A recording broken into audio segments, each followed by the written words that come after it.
बार में करो, क्योंकि बस हिंदू महिलाएं भी सामने में है और हिंदू तो सामने में खड़े ही हैं तुम्हारे कि तुमने तो मुसलमानों की बात करके एक बिल को रुकवा दिया।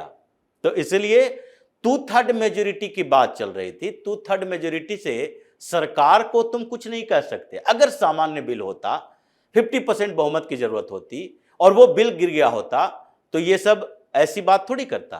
सीधे मोदी को इस्तीफा देना चाहिए, इस्तीफा देना चाहिए, क्योंकि ये ऐसे संविधान संशोधन बिल तो गिरते रहते हैं। अगर विपक्ष इसमें अड़ंगा डालेगा तो, जब तक 2/3 बहुमत न हो।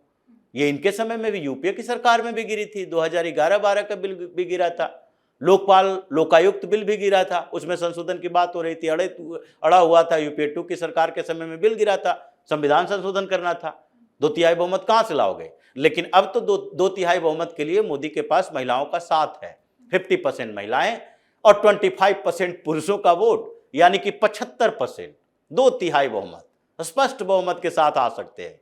अगर महिलाओं ने इसको समझा, पूरी तरह से साथ दिया, ये पार्टियों में नहीं बटी रही, जातियों में नहीं बटी रही, तो फिर तो इनकी औकात बताई जाएगी, जैसा कि लग रहा है प्रधानमंत्री मोदी के तरीकों से कि वो क्या साबित करना चाहते हैं।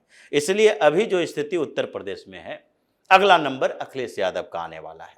अभी तक तो ये मुस्कुरा रहे थे, तमिलनाडु की बात है, अभी तक तो देख रहे थे ममता बनर्जी हारे जीते क्या फर्क पड़ता है हमको, हम सपोर्ट कर देंगे ममता बनर्जी को। लेकिन आगे तो 2027 में आपके यहाँ चुनाव है और ये उत्तर प्रदेश में लखनऊ से चला हुआ ये प्रदर्शन अभी रुकने वाला नहीं है।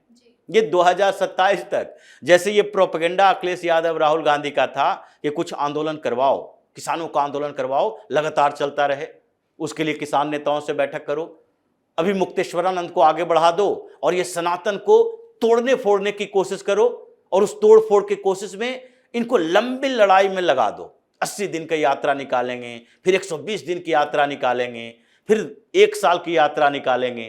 तो ये क्या करोगे, 2027 तक अभी मुक्तेश्वरानंद को खींच कर ले जाना है, प्रदर्शन करें। तो अभी मुक्तेश्वरानंद तो फेल हो गए, किसान आंदोलन वाले टिकैत फिकैत का ग्रुप फेल हो गया, अब ये महिलाओं का ग्रुप एक्टिव हुआ है।